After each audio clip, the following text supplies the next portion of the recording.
You see, I see some here say that some Nigerians are good people. They know a lot of good Nigerians. They even have good Nigerians as friends. It's just that the few bad ones are tarnishing the image of the good ones. You see, you just want to pick and choose the narrative that suits your bias. Why? Because if you know a lot of good Nigerians, why are those good Nigerians, a lot of them, not influencing the bad ones or rubbing off on the few bad ones you know? Why are the few bad ones rubbing off on the so many good ones you know? You see, it's a mindset, and we clearly cannot help that because you know good Nigerians, but you choose to put your mind on the bad ones. You see where the problem is? That's exactly what I'm talking about. We all need to see the common enemy here. The criminals. They are the common enemies, irrespective of nationality, because at this point, we should take our nationality sentimental glasses off and see the real enemies here.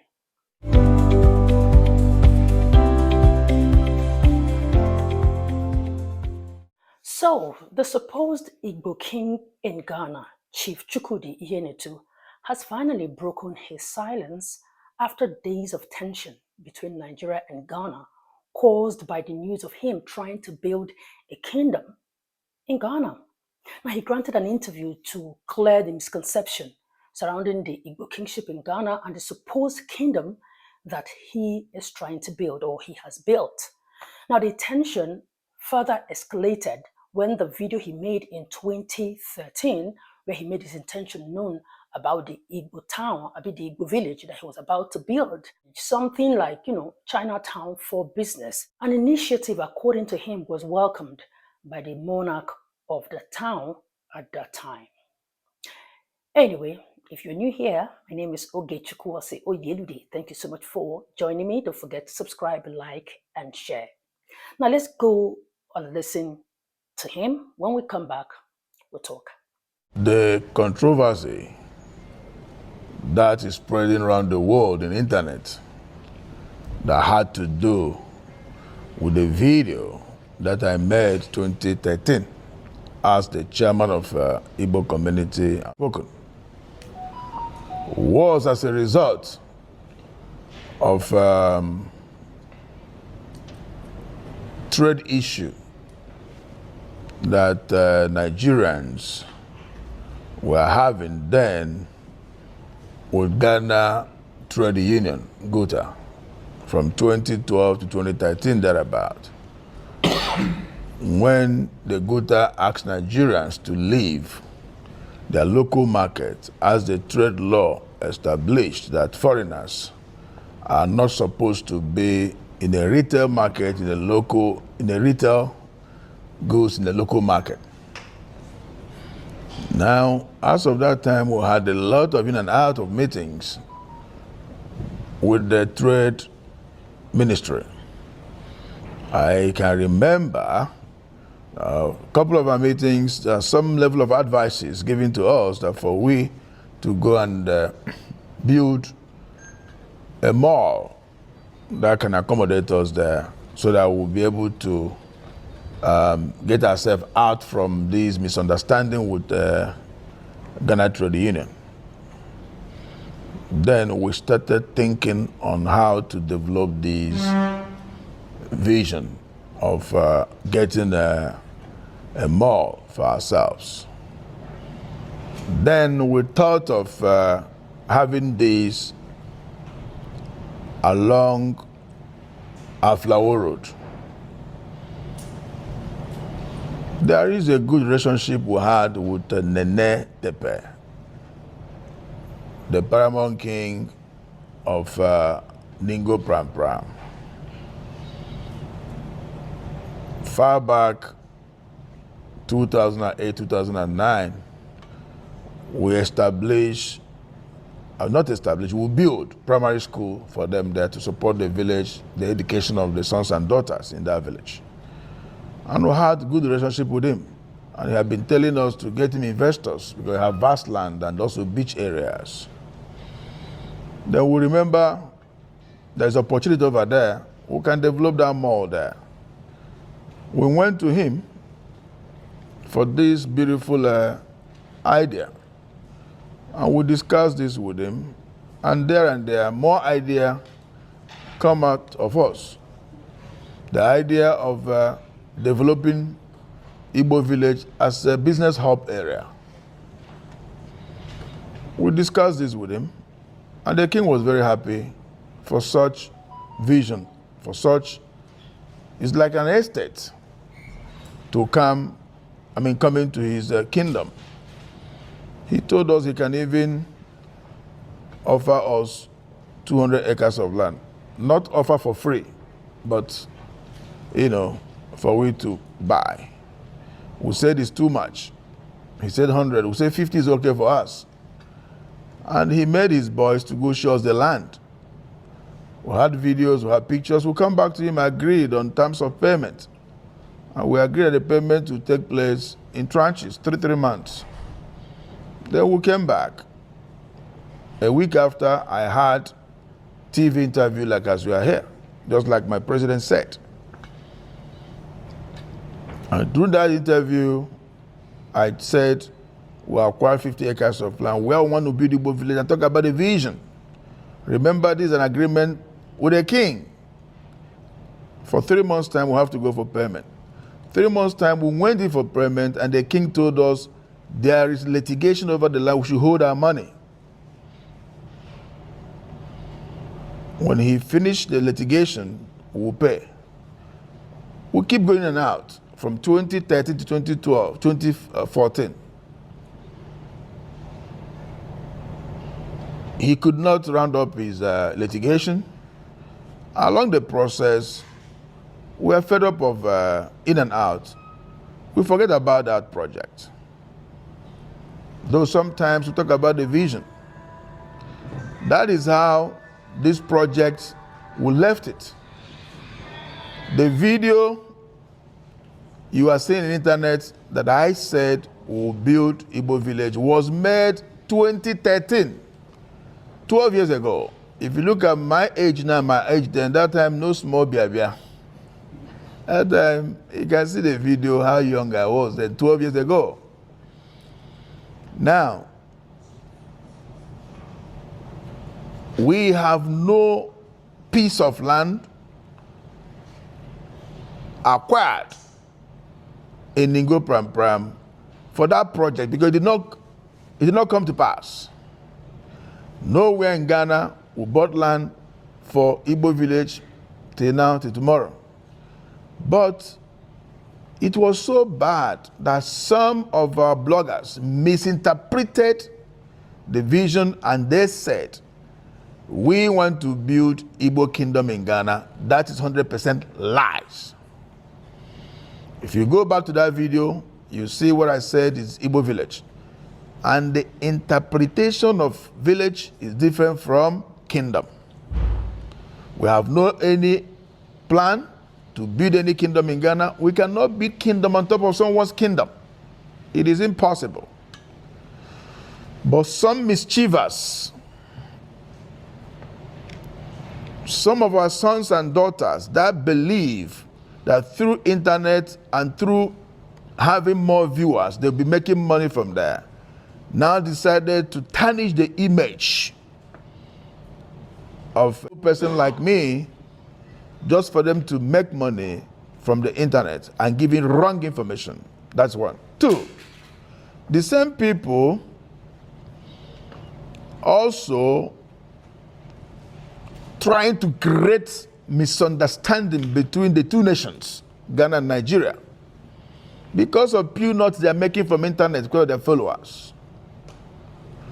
Without thinking the consequences of what they are doing, that this is enough to destroy image of a country, is enough to cause problem, is enough to cause xenophobia. If you look at the internet, there's so many AI videos against me. Some people will say I am on the run. Some people will say I'm building a kingdom. I want to destroy Ghana. I want to rule Ghana. I want to put Ghana in my pocket. Who am I to do this? And this is 100% mischievous. If they understand what they are doing, I don't think they will do this. They even put in the internet that people has come to my house to protest. Nobody came to my house for protest. And that video is seriously causing problem. So apparently, there is no land anywhere. There is no land to build a supposed kingdom. And that is according to him. Now, while it's still a fact that they wanted to acquire a large expanse of land 13 years ago to build a mall for business, you could hear him that he said that dream died because of the litigation on that land. After they went back and forth, they couldn't solve it. That was how that dream died. And for a minute, I was thinking that if that man had an ulterior motive, he would have gone ahead to look for another land to buy, to build his kingdom. Don't you think? Come on, guys, let's just not think with our emotions. I understand the Nigeria versus Ghana, thing. I clearly understand it. But I want to also believe that the relevant authorities would have also investigated him thoroughly and found out that there is no land anywhere.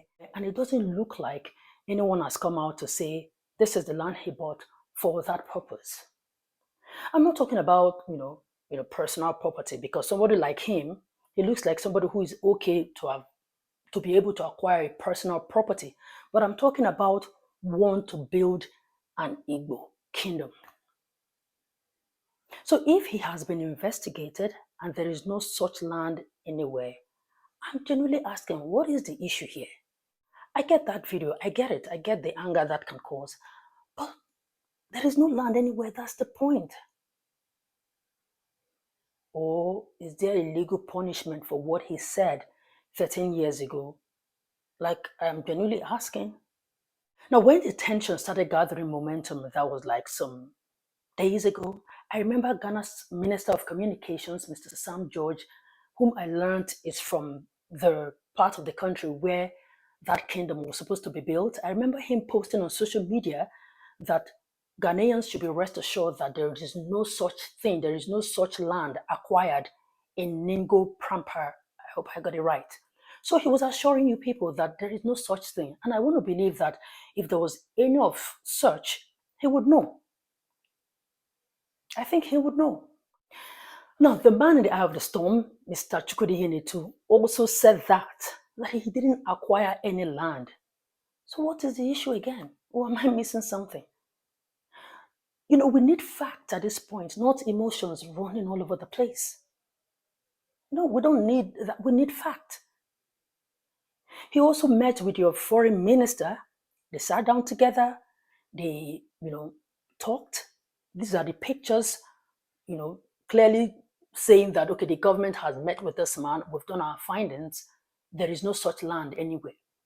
If there was any land, I think your government would know. Or you think they are covering him up? Well, if you think maybe he's being covered up, well, too bad. But I know that I want to believe that if there is any such thing, even the citizens will find out. The only video I've seen of him is the one that he was saying that he wanted to acquire a land, and that was 13 years ago. Nobody has brought out any, evidence that he or the community went ahead to acquire that land. I think if there was any land to be revoked, the government will know and they will do that. If there's anything he has done that's against the law, they would know and they will do that. He is not above the law. He cannot build a kingdom in a kingdom when he's not from that land. It's a no-brainer. They were wanted to build a mall for business.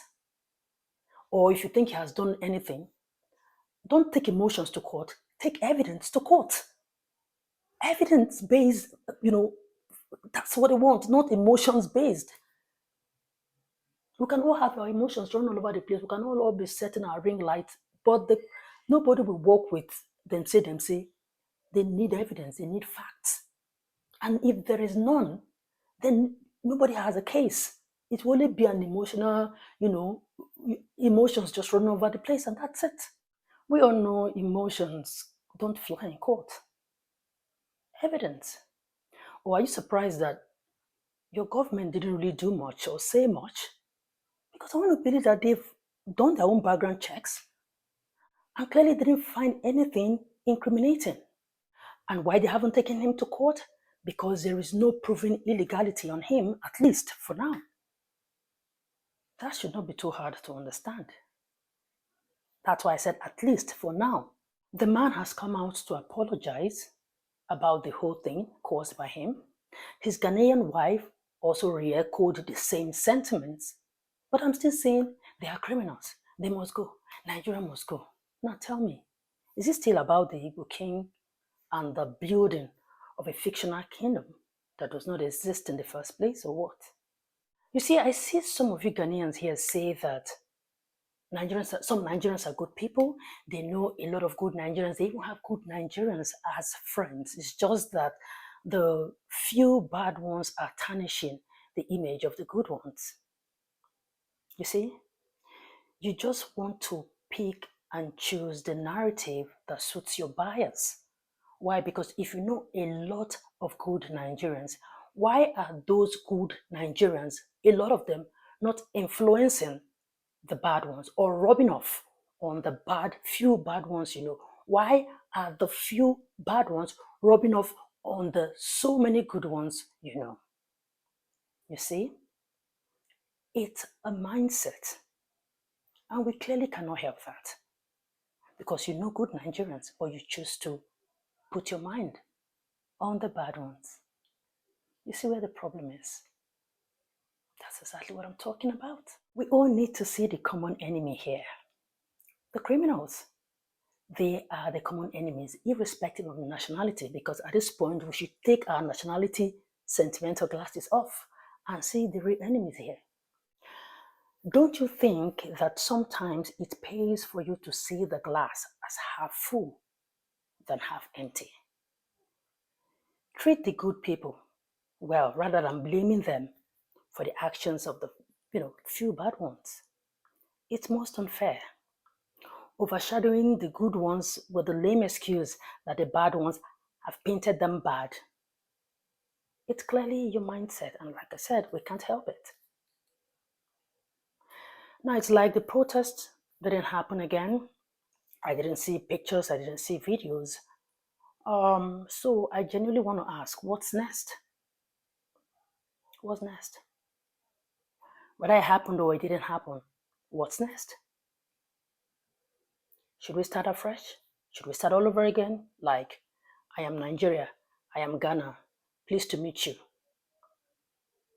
Can we do that? Or same old, which clearly doesn't serve any of both countries? We can actually start afresh and tackle the common enemy. A criminal Nigeria or a criminal that is a Ghanaian. If we see, like I said, the common enemy here, we will know that it's not about nationality.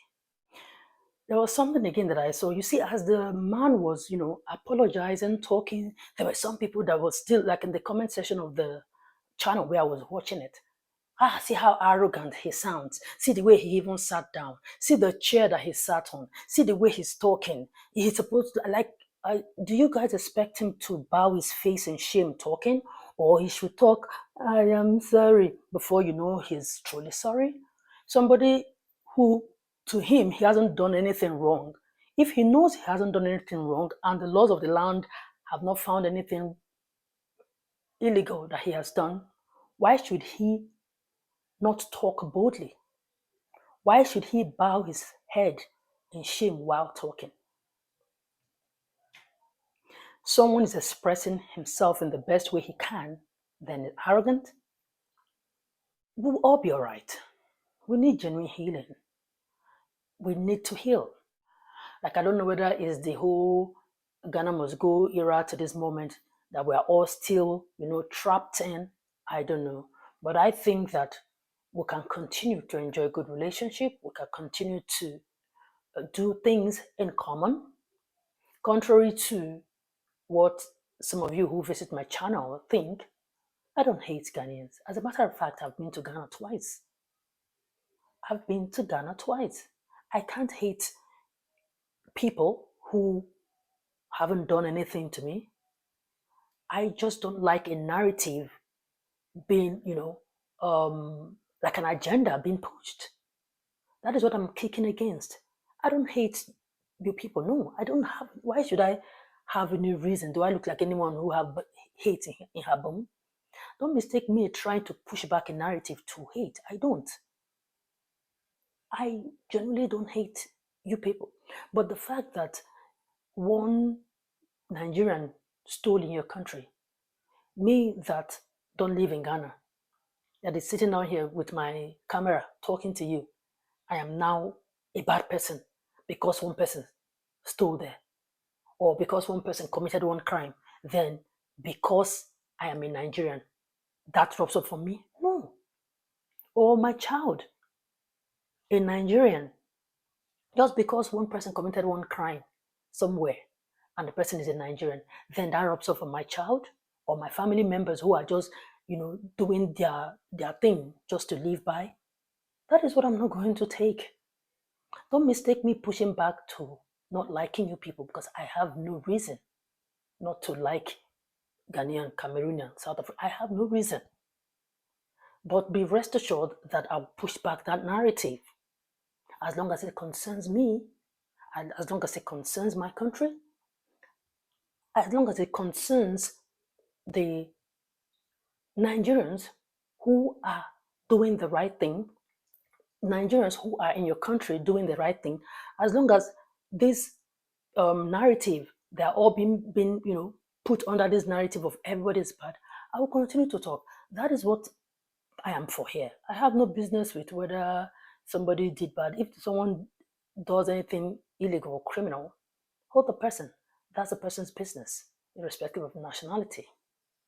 But that cannot be a representation of the whole of a particular nation. That cannot be. That cannot be.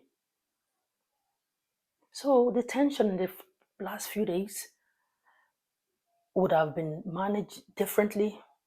But hey, I just hope it's not anything more than what it is.